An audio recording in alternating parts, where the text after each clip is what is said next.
morning, Tyler. How's it going? I'm great. How are you, Stephen? Hanging in there. Hey, happy Pioneer Day, by the way. Thanks very much. For those of you that are not familiar with Pioneer Day, it is uh, the settling of the Salt Lake Valley, and the pioneers entered the valley on this day, and they celebrate that as their new home or their new place to live. So it's very cultural. It's not something I don't think gets celebrated much outside of Utah, maybe Idaho, but that's probably about it. Or states that touch Utah. Right, yeah. So, good morning and welcome to another episode of Minding the Future with Technology. I'm Stephen Forsyth, and I'm joined by Dr. Tyler Whitney.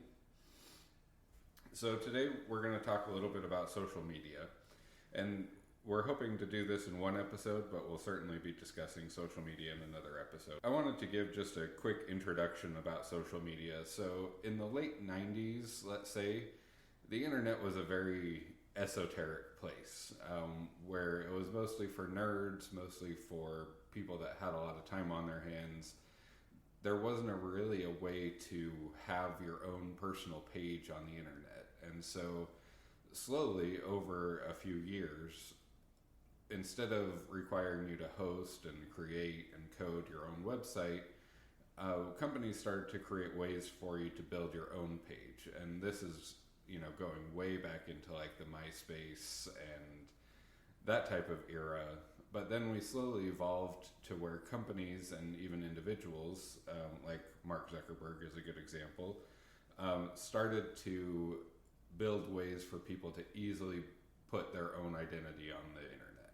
And what this evolved into is what we know as social media today. YouTube started as a site where it was just for uploading cool videos that you recorded. And so a lot of good came out of social media, and a lot of things that we were able to do included connecting with people that we hadn't been able to connect with in a long time.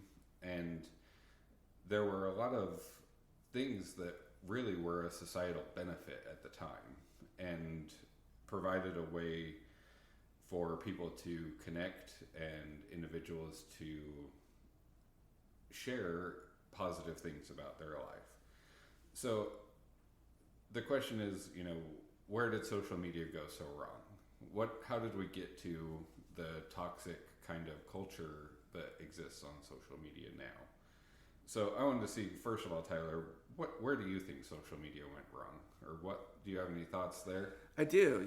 I think it's really important that we include in our definition YouTube and TikTok, right? Because I think if people were to take those out, they'd be taking out the part where people are asked to actually create an identity, where they're asked to actually share about their lives. And, there are those that do it to the extreme, oh, I just ate this for lunch. Oh, I just cleaned my room. Oh, I just got back from the store. And I think that's somewhat annoying.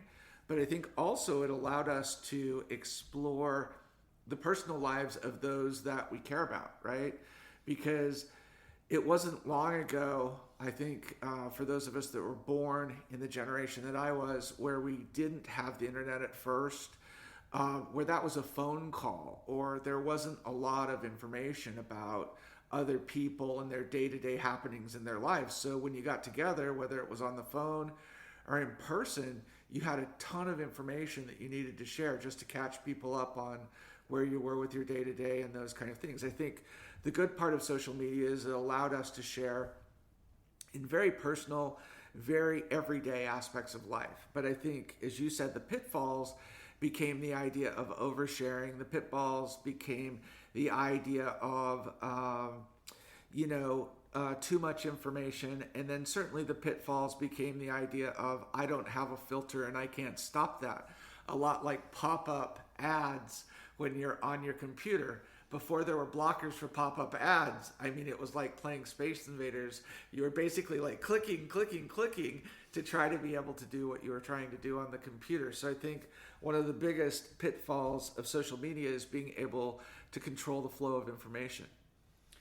Yeah, for sure. And the other one that I was thinking of was when they started introducing ads into social media, and it became an avenue for making money, because initially it was just a way for people to share, and there wasn't really a monetization. And as I always say, if a service is free, then you are the product. Well, and it's worth it, right? Because of the cost, if it's free. Exactly. And so people were glomming on to social media because it was a free way to get out there and share their identity, part of their identity, with the world.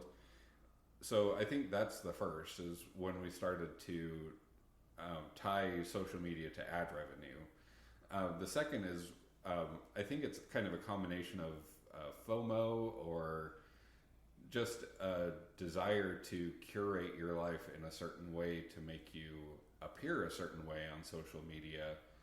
And people realized that they didn't have to share an authentic version of themselves. They could share whatever version they wanted to, including, at the very far extreme, a predatory or a misleading version of themselves to get certain attention from a certain audience. And so I think those are the two biggest ones that came to my mind, was this idea that we have to curate what goes on social media in order to create an image in the minds of the people that we're contacting. And these could be people we know or people we don't know. And what that's turned into now is basically the influencer era, where we have these people who curate an entire lifestyle purely for the purpose of promoting a product or creating this aura about themselves of what their life is actually like, when in reality it doesn't even come close to that. Well, and there's a lot of, if you think about it, Stephen, there's a lot of research around performance, right? Because when you're talking about it, you're talking about certainly some aspect of truth, we hope, and then having others see that as the true self that you want them to think that you are, right? So there's pressure behind performance, because there's not only pressure to have a certain look or to be a certain way, but it also infers things about you that may or may not be true. And that brings up an interesting point. There's something called the performance model. Can you tell me a little bit more about that? Yeah, so the idea is, back in the day, before the internet, our parents didn't want us sitting underfoot, right? They didn't want us in the house, in the way. There were times when they wanted to teach us and times when they wanted us to learn stuff. And there were times when they just simply wanted us gone. So they would say, go outside and play.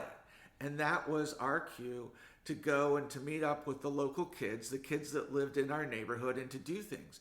We played games. We jumped on trampolines. We played sports. We played hide and seeks. All of the kid games that you can think about. And those games had rules. But in those games, those rules were not always followed. And so we had to, as children, facilitate being able to play those games. You couldn't, every time someone broke a rule, just say, you broke a rule, we're stopping this game, we're not playing anymore, because our parents didn't want us to come back inside the house. We had to negotiate whether a rule was broken, what the consequence was for the rule. And on the internet, quite honestly, there is such an extreme level of neurological and neuronal and hormonal dump that you're getting a lot more stimulation for a lot less arbitration, a lot less negotiation. Those skills are being lost. Those skills of personal interaction and those types of things just simply aren't having to be navigated when you're on the internet.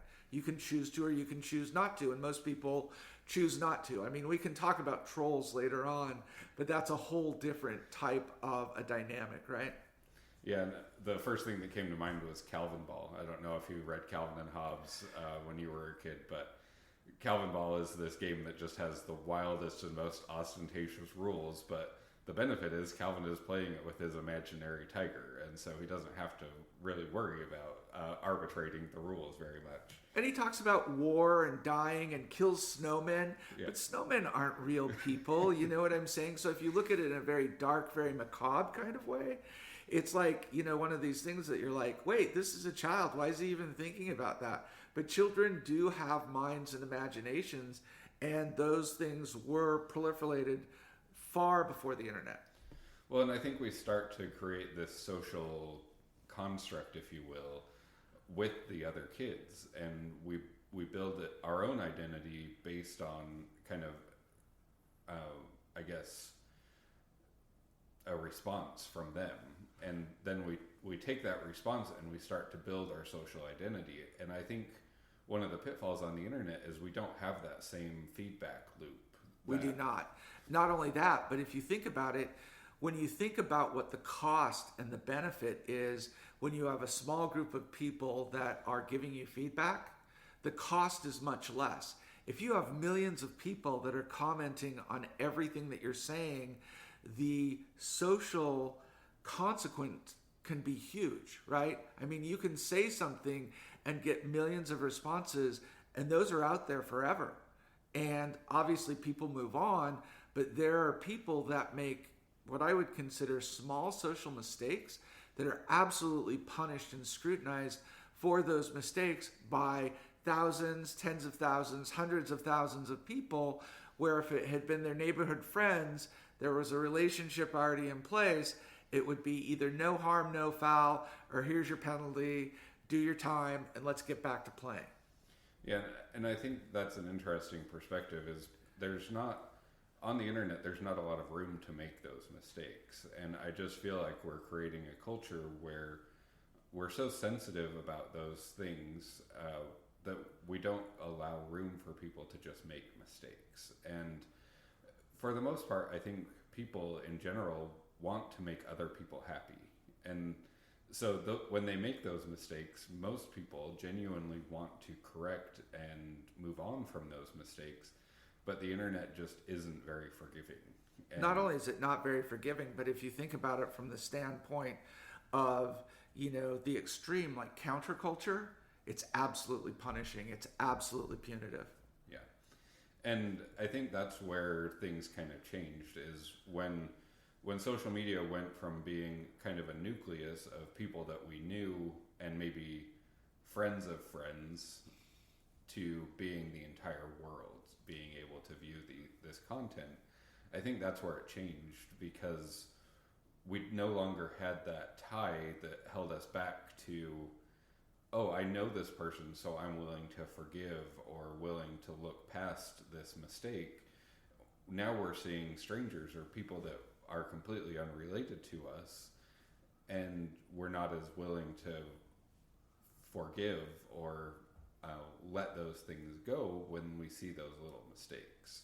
100%. I think the relationship that you have with people dictates a little bit about your perspective. It dictates your bias. If there's no relationship whatsoever, then I think your desire or the cost to you to forgive somebody is almost eliminated. Absolutely. So one thing I did want to talk about is this algorithm, this idea of an algorithm that's dictating our lives. And I think it fits well into kind of where we're going right now.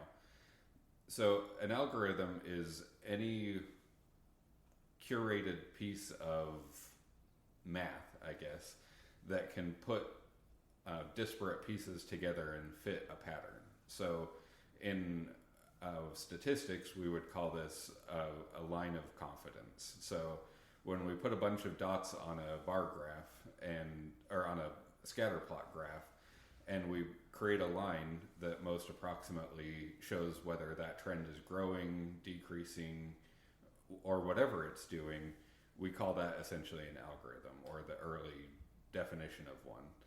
And the way that's used in social media is they find ways programmatically, this is not human interaction, this is computers doing this, a computer program, defining not only who sees our posts, but what posts we see and we are exposed to. So for example, if I click on an ad for Bath and Body Works, I'm going to start seeing more ads for things adjacent to Bath and Body Works. I say this because my wife is a big fan of Bath and Body Works. I don't know if the coupons end up getting used a lot at your house, but if you're lotion and candles, Steve, lotion and candles. Yeah, exactly. And we got to keep our house smelling a certain way. We can't have it smelling like the 4th of July in the middle of December. That would be wrong, wouldn't it? Yeah. The wrong candle, definitely. Yeah, absolutely. And so we start to get this curated feed in our Facebook feed, or whatever platform. I'm just using Facebook as one example. But then it can go dark as well. So if we start searching for, like, say, a white supremacist, then we will start to see more information about more white supremacists. And that goes through any direction. And what this means is it both opens us to more information about things that we're curious about, but it closes us to information that we're not curious about. So if you're seeing more white supremacy, you're probably going to see less about equity, inclusion, and diversity, for example. And it's going to lead you down a rabbit hole of more content about whatever you're interested in, which at a surface level could be a good thing, right? We start to engage more with the platform, which, again, like I said earlier, is good for ad revenue, it's good for engagement, but it's bad for keeping your mind open and keeping you open to new avenues and maybe information that contradicts or forces you to question a little bit of what you've become interested in. So the algorithm is a very good thing for the social media companies because it increases engagement, increases ad revenue. It's a very bad thing for humans because it gets us essentially closeted into a certain faction of the internet. And what this turns into eventually is very negative things that can put more pressure on us to act in a certain way because we get put in an audience that is more interested in the same things that we are interested in. And I've always found that one of the most dangerous things we can do is to become too involved in a certain topic.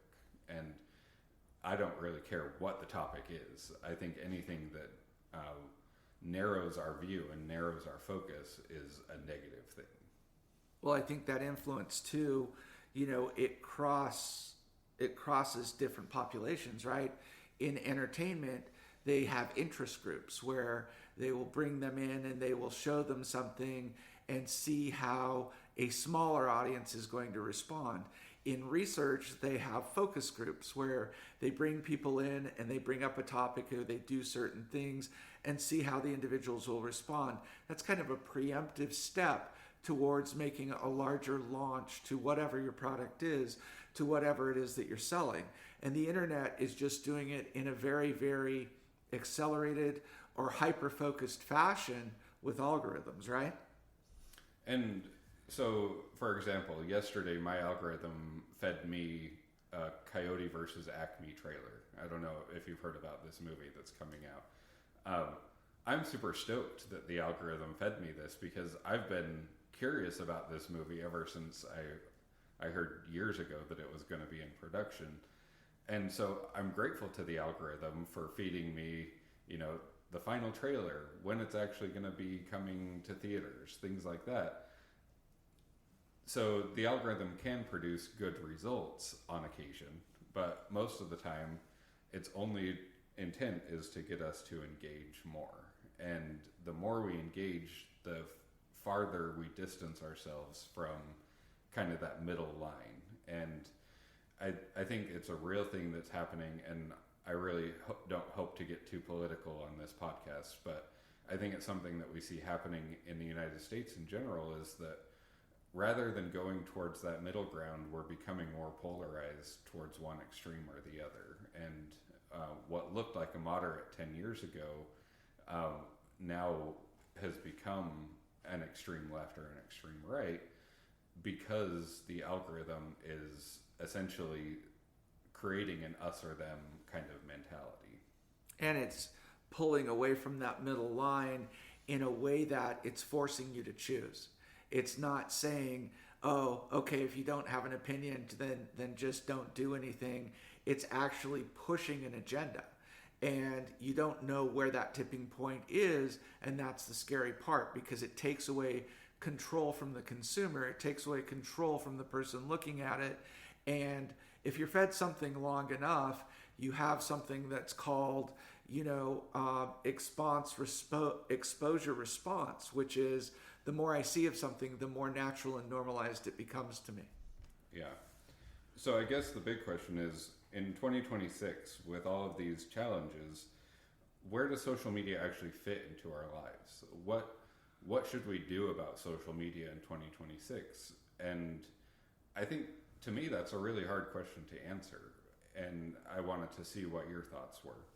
Well, I think part of it has to do with the idea that people are feeling a little bit overwhelmed, a little bit out of control, and it is becoming incumbent on people, so everybody that's using social media, to be their own monitor, to decide how much they can handle, decide how much is good for them. But I think when you talk about it, it's even becoming unacceptable on a public level, where you're seeing lawsuits against the big social media companies for damage that's been done, primarily to children, primarily to teens, but that damage has caused some very extreme types of behavior, even death of children. And so you're seeing lawsuits that are going against the social media companies that for a long period of time, since the mid to late 80s, were protected by the laws that were written that said you can't sue a social media company unless you can show actual knowledge of the behavior and the damage they were doing to an individual. So if a social media company said we didn't know that was happening, they couldn't be sued for it. Yeah, and it reminds me a lot of the big tobacco lawsuits and the big oil lawsuits. Were they complicit? Like, were they actually aware? And so far, the court cases that I've seen, what I've been able to review, has shown that they were indeed aware of what social media was doing, especially to young children. Well, and you can go to an even more recent than just tobacco. You can go to the vaping craze, and it was found after Juul, the initial company that started advertising for children, their revenue was massive in their first years, right? But then shortly thereafter, the lawsuits started coming because they were advertising directly to children. They were using advertising techniques that were targeting children. And once that was proven, they started to lose lawsuits, and that you then had a readjustment or a shift so that the media and the public recognized, what was happening, and that's how that stuff gets taken care of usually in the big picture.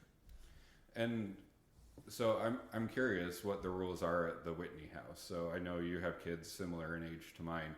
My kids, I told them no social media or very limited social media. So we did, like, when they were small, we did like YouTube Kids, which is kind of a curated section of YouTube that is specifically geared towards younger children and has a lot of filters on it from YouTube, Google itself.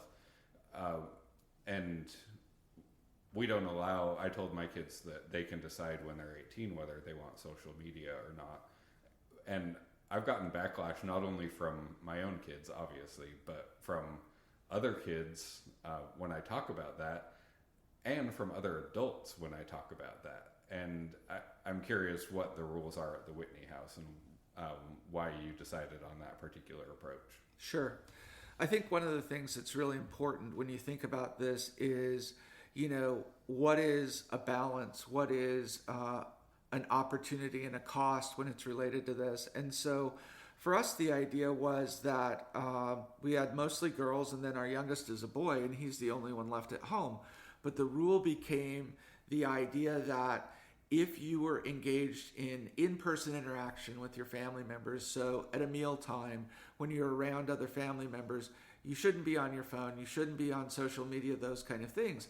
And the funny part is the creep or the draw is to get back to that. And so you'd get these things where, everybody's having a good time, and then all of a sudden you'd look over at one of your children and they're on your phone, and you're like, wait a minute, this is a known time when you are in the phoneless zone.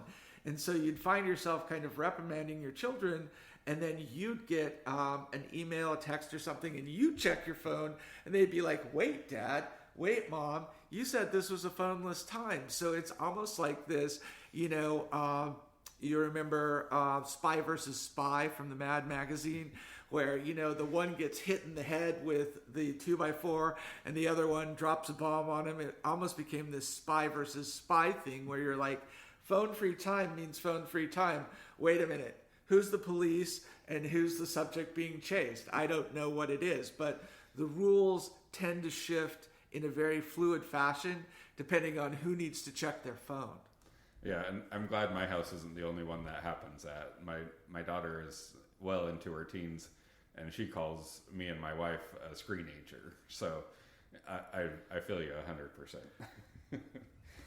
So tell me how social media affects the genders differently. I know there's some discrepancy between young children and older children, but tell me about the genders and kind of how that affects genders differently. So I love this part, and I love the research on this part because I do a lot of work with neurodiverse individuals, people on the autism spectrum, and Simon Baron-Cohen, who coincidentally is the cousin of Sacha Baron Cohen, the comic, is one of the most prolific autism researchers in the world. He was actually knighted by the Queen, so he's Sir Simon Baron-Cohen.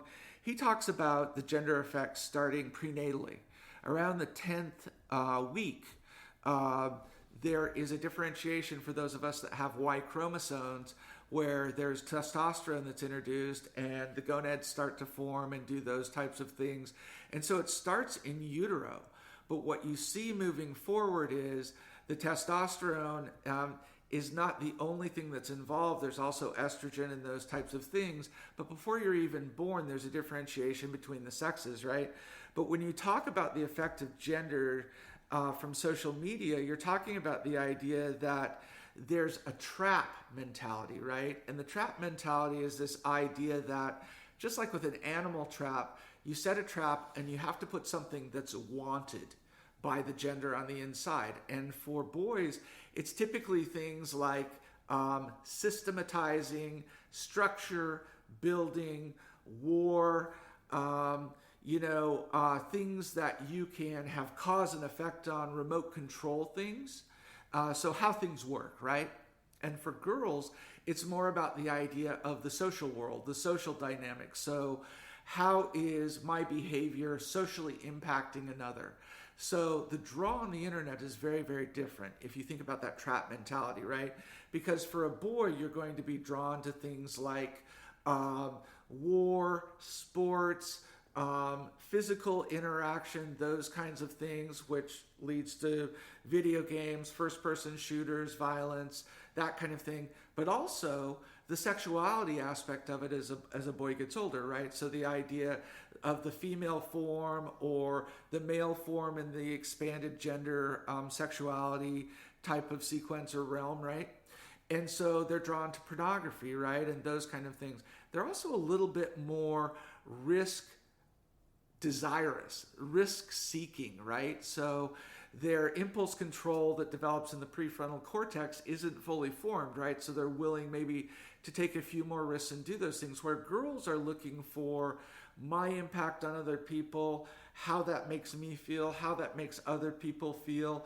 So they're drawn to the comments and the interaction. So with a girl, the trap or the bait is more the conversation.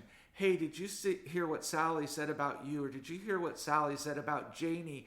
And then once they're in the conversation, they're very, very averse to wanting to leave that because they don't want to not know what the social impact is of all of the people that are in their social world around them. Yeah, and I see this evident with my kids. So, for example, my son would go to the park, and he's very extroverted, and he will just walk up and talk to anybody, adult, child, whoever, and just talk to them for as long as we'll let him, basically. But then we would ask him, after the fact, what's their name? And he's like, oh, I don't know. Why? And acts like we're the dumb ones. Like, why would I ask a stupid question like what their name is? Versus my daughter, who she could tell you their life story after the fact and tell you everything about them, their kids and their parents, their friends, everybody they know, out of someone that they just met 15 minutes ago. And so I think these are very innate and very natural, and I think it's so interesting to see the different ways the algorithm targets those different perspectives. So I'm as addicted to how it's made as the next adult male, and so those types of things are what's targeted at me. My wife, when I've kind of shoulder surfed a little bit on her and seen what's targeted at her, she gets targeted with things like Love Island, this show where I don't know exactly what the details of relationally based. Yeah, who's doing what with who, the old 80s 90s song, who's zooming who, right? That kind of stuff.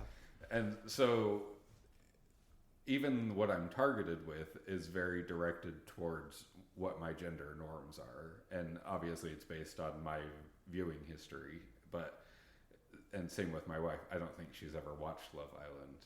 I don't know, maybe that's a question I can ask her another time. So based on all of this, what does this actually look like in terms of what the internet does to the genders, or the way it changes them over time? So one of the things that is really concerning, and I think when we talk about it, we talk about the idea that, there was a lot of change that took place around 2010. 2010, 2012, we saw a sharp increase in adolescent girls' anxiety and depression, right? And it wasn't as gradual as the boys. So the boys, you saw a steady increase in anxiety and depression, but with the girls, it was like a hockey stick in 2010 to 2012. And all the researchers started saying, hey, wait a minute, what's happening? And when you think about it, what was really going on was about 70% of the teenage population had smartphones at that point. And so the girls went from, this kind of innocuous, hey, my friends are giving me feedback on what I look like, what I wear, what the cool thing to do is, and all those kind of things, to now I have thousands to 10,000s to hundreds of thousands of people that are willing to weigh in on all of the things that are important to me. And boys went to this idea of, oh, well, I really can answer a lot of my questions myself. I don't need to talk to my friends as much as I used to need to talk to my friends. And I can do these things online that I really, in real life, can't do. So I can almost assume a different identity. And, oh, by the way, it's scary to talk to girls, and I have to have courage and those kind of things. But I get this really, really satisfied feeling by looking at pornography. And I'm not going to demonize pornography, and I'm not going to reward pornography. I'm not here to make that judgment today. That's not what I'm trying to do. What I'm trying to do is say they're getting a lot more neurotransmitter, specifically dopamine, dump in a very, very large amount or large quantity for almost no work whatsoever. And who's going to put themselves out there and risk rejection or those kind of things when they can get the same kind of feeling without any cost whatsoever? And I think it's interesting, like the one word that came to my mind when you were describing that is feedback. And I think girls are seeking feedback, and they almost live for it. They live in the comment section, and they love to see what people are saying about maybe things they posted, or an outfit that they are thinking about getting, or a certain look that they're liking. And so they have such a desire to fit in and find that feedback, and sometimes to the extreme of going to great lengths to fit into a certain category. I know with my daughter in her early teens, there was this real desire to fit in with a particular group and a desire to look a certain way. And my my therapist calls it the short sweatshirt crew, because that's what every girl in middle school and high school wears, is a sweatshirt with short shorts and their legs just sticking out of the bottom of the sweater, basically. And so when my daughter started to try to find that crew and try to fit in with that crew, I challenged it, and I don't know how successful I was, honestly, but if you challenge those things, they start to look at it a little bit differently, because when they seek feedback, they're only seeking it from the group that they want to fit in with. They're not seeking it from the world at large. And I think boys are similar, where they're not looking for feedback from their parents, who they consider lame. They're looking for feedback from their peers. And I think that's the one thing that ties it together, is this desire for a certain level of feedback in the positive direction and avoiding feedback in the negative direction. And I think we need to think about, the idea from developmental psychology of critical periods and sensitive periods. Critical periods are hardwired or hard and fast periods where learning of a certain type of skill or a certain type of behavior is really advantageous for the individual. And so I really want to focus on the 9 to 15-year-old period, so just prior to puberty or adolescence and moving into later adolescence, right? Because the idea is that these critical periods are times when you should be able to learn things. Now, it doesn't mean if you don't learn it in the critical periods that you won't be able to learn it. It's just an accelerated rate or an accelerated growth. And what that means is the environment might be right, or the players in the environment, or your desire, your motivation might be higher, and so it might be easier to learn in that time frame, right? But contrast that with sensitive periods. And sensitive periods are a little bit more fluid and a little bit more plastic, right? But it's times when, neuronally speaking, the neurology in the brain allows you to do something that is advantageous to the species, right? And so those things that you're talking about with the internet, and those things that you're talking about with access to online, become absolutely critical in those times. Because what happens to an individual, and I'm going to use pornography because that's one that is very concerning to a lot of individuals right now, right?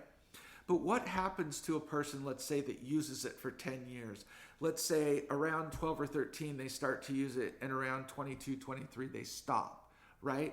And so they're getting these massive dopamine hits individually by themselves. So the relationship, the courting, the idea of talking to girls, the idea of working things out to go on a date, the idea of how to treat a young woman, a young lady, all of those things are bypassed simply for a stimulus response type of thing. And you're not talking about a little tiny dopamine hit. You're talking about huge spikes and low troughs, right? So what we know from an addictive model is if you're getting a massive hit for not very much cost, the refractory period is a huge drop-off or a trough, right? And so ultimately what happens for most boys that are either going daily or close to daily or even multiple times a day to this type of stimulus behavior is they're actually setting below the norm when they come back. So it's taking more for them to get aroused, and they're feeling lower when they're not in that arousal state. And that kind of payoff changes the way that their neurochemistry is in terms of dating. And they miss out on all of that actual learning that happens in terms of courtship and in terms of dating and in terms of in-person interaction with females. And I think what you're saying is so interesting, because we see this shift to dopamine seeking behavior, and I think it's the same for both genders. And I think it's an interesting phenomenon about social media that I think has been explored quite a bit in the research, is that dopamine hit, the positive hit that we get when we get a response. And I'm not going to lie, when I look at like our podcast statistics and I see views go up, I get a dopamine hit. I know what it feels like. I know what it looks like. And there's real power in that chemical, in that ability to change my brain.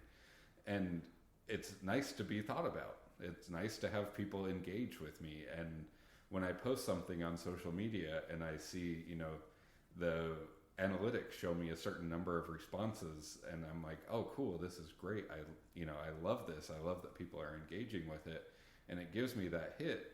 But you're right that when I don't see that, so the next time I post and I don't get that same response, then it's a lower trough than what my normal set would have been. And all of that is happening, like you said, in private. And that's happening to me in an isolated environment where I don't have someone right there to get that instantaneous feedback. And I think that's part of what's missing with social media is when we would be hanging out with a group of friends and I say something stupid, I get instantaneous feedback that was a stupid thing to say. And I feel that kind of wash of shame is the closest I can feel, that social pressure that I shouldn't say things like that. And conversely, when I say something cool and everybody's laughing about it, I might remember that for decades. I mean, I still remember some of the funny, quote unquote, funny things I said in my group of friends that got a response from them. So the difference is that it's instantaneous, meaning that the feedback is immediate and it's attached to the stimulus, and that it happens when I'm around other people. And I think that combination is very important for that cycle to fully work itself out. So social media, on the other hand, it's delayed, meaning that it could be hours, days, months, weeks later that I get the feedback, and it's happening when I'm in an isolated environment. So if it's negative feedback, then I can turn my phone off, curl up in a ball, and cry about it for the next 12 hours if I want to. That's not an option when I'm in a real social situation, in a true situation. I can't curl up in a ball for the most part, except on the extreme, and cry about it. I just have to kind of roll with it. And if the girl rejects me, then she rejects me, and I take my hit and move on with my life. But if she rejects me in the virtual world, and I think online dating has to be on our list of topics for a future episode, because I think this is an absolute miasma of this exact thing happening. But we get that feedback, but it's not instantaneous and it's not specific. And not only that, but I think if you think about the idea of what's supposed to happen, all right, and I'm going to go back to intimacy because I think it's incredibly important, because I think it has to do with online dating. I think it has to do with applying to jobs. I think it has to do with applying to colleges, all of those kind of things, right? So with the dopamine hit, you have one neurotransmitter that's working. But what typically happens when you have sexual relations with someone else is you also have the aftermath for the males of prolactin, and that causes you to feel a sense of bliss, or to feel a sense of contentment, or to feel a sense of calm, and it makes you want to stay there and just kind of be washed over in the moment. If you're doing it for just the dopamine hit that comes from pornography, you're sitting in your room by yourself with a computer with no one else. So there's nothing to experience in the aftermath that you're sharing with somebody else. You're simply alone. And that's where I believe the anxiety of loneliness comes from, is this unbelievable trough feeling of now being by yourself, having gone through the retractory period, and there's nothing to be shared with anybody else. Yeah, and I think that can't be missed, is that social interaction requires another human. And I think that's the key with all of this social media stuff, is that in order to get a true response that actually pushes us through the full emotional cycle. We have to have another human available to us, in close proximity to us and experiencing the same thing. 20 years ago, or maybe longer than that, you would look down, say, like a subway car or a bus, and people, maybe not everybody was talking to each other, but there was some conversation going on between strangers. Now it's just 70 people traveling in the same direction, all staring at their phone or have headphones on, listening and isolating themselves. And I think we're starting to see the consequences of that for adults, because the original social media generation, really my generation and your generation as well, are now adults. And they're now trying to function in a society where we stopped having real social interactions. And I think we're seeing that in all kinds of areas, whether it's how we interact with each other at the grocery store, how we interact with each other in other settings like church, for example. I don't think it's a coincidence that the rise of social media and the decline of church attendance correlate with each other. I don't think that's a coincidence either. Right. Because church used to be a social function. Right. And it used to be part of our community and our culture, and now it's not. It's no longer that place because we don't interact with each other in the same way. And I don't think we want to demonize social media, because there's a lot of good on social media as well, right? There are things that people do on social media to share with one another, right? But I think those things are minimized by the types of things that can take you out of balance, right? The idea of the algorithm, the idea of forced thinking, the idea of extremism. So I think what we're trying to say is, yeah, there is a lot of good there, and there was connection there that wasn't there before, and there are things that can be shared in a moderation type of way on social media. But the idea of social media becoming too much or too pronounced in a person's life leads to a comment that I read yesterday online when they were talking about motivation in Gen Z, which is basically, if you're not careful, you could end up scrolling into your 30s in your parents' basement. Yeah, and I think that's a real fear, is that between the way the economy is going and the way social media is going, that they do end up 30 years old and in their parents' basement. And I agree. I don't think social media should be demonized. I think it has a role, it has a function. I think we've just gotten away from that. And there are ways to get back to a healthy relationship with social media. And I think there's a number of ways that we can do that, but I don't think it's the same for everybody. I think your relationship and the way you fit in with these things has to be individualized and has to be what works for you. And so I'm not thinking that we get prescriptive necessarily, but I think that it is time to question our relationship with social media and to go back and examine the effect that it's having on our lives, whether we're adults, children, whatever it is, and examine, as I always say, keep the positive, check the negative, and stop that addictive cycle, I guess, that dopamine hit that we are constantly seeking. Go outside, seek it from a natural source, climb a mountain, ride a bike, something. Swim a river. Yeah. All of those kind of things. I think one of the things, that is really important, and we certainly have a lot more to cover on social media, and I hope we get to come back to this, but the idea is that that neurotransmitter dopamine is not actually something that is a reward. It's not something that should be demonized either. It's something that motivates. So dopamine is more of an agonist that when you put it into play, it makes you want to go out and to seek the state that you're looking for. So it controls things like climate. So am I hot or am I cold? Food, sex, interaction socially, those kind of things.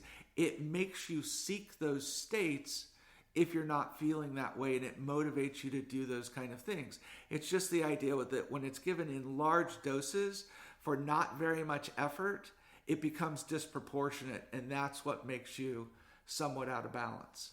Yeah, I can't help but think of what my son mentioned to me the other day. He said, sometimes I wish I was just like a cat, where I only have like 6 programs in my brain. I eat, I hunt, I reproduce, I seek affection, and that's my whole life. How much easier would things be?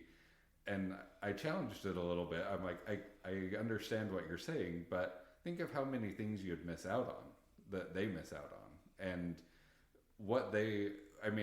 cats certainly have social skills, and most animals do to some extent, but socially they're different than us. We have a much more complex dynamic as far as our social interaction with each other. And I think we would lose out if we were that simple, with our big, huge brains. Having that simple of a social interaction, I think we would really miss out on a significant part of the human experience. And I think that social factor is what makes us human. And social media is no different. It's part of what makes us human. It's part of how we interact with each other. And honestly, to me, it's a miracle that we've been able to evolve technology where I can instantaneously connect with someone on the other side of the world and have an interaction with them. That's incredible to me. It's absolutely phenomenal. And if you think about all of the things that our complex brains allow us to do, it goes back to the old saying or part of my moral philosophy, which is where much is given, much is expected. So it's the idea that since we have more, we need to make more decisions. We need to do things with more direction or with more effort. It's not that we should, as your son said, we shouldn't bemoan the complex. We should, look at it as an opportunity to be better. Yeah, and I think that goes to the responsibility, the responsibility that we have as individual humans, but I think also the responsibility that we have as a collective to make an environment, whether it's globally speaking at a climate or a natural resources level, but making a place where we are providing not just for ourselves, but for future generations and for the people that come after us, and making the world a better place for the next generation. And not just the next generation, but the generation 10 generations from now that is going to have to, clean up our mess, if you will. And I really hope that we're reversing some of the damage that was done 10 generations ago, and making a sustainable, a better world.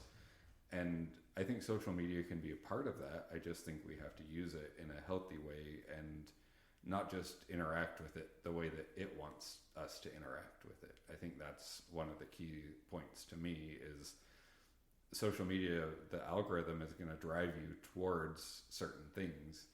And I think we have to make more conscious choices and be aware of what consequences this particular rabbit hole could take us down. Yeah, absolutely. I think it has to be an individual choice, but the opportunity to reflect on yourself and to gain insight is part of that complex brain that humans have. It's the idea that I can be the person that is driving my destiny. I can be the person that's making decisions to be acting or to be acted upon. And by doing so, I think we make our lives better rather than, more complex. Yeah, absolutely. Well, Tyler, thanks for joining me. I think this has been a great conversation, and I think you're right. This is probably just one of a few conversations that we'll have about social media. But thanks for joining me today, and thanks everyone for listening. Please take an opportunity to hit that like and subscribe button, or what did they say on YouTube? Smash that like button. We're trying to increase our reach. We're trying to get this podcast into the algorithm so that we can reach more people and hopefully provide some useful information to those that are interested in it. So thanks so much for joining me. Thanks everyone for listening, and we'll see you next time. See you later. Bye-bye.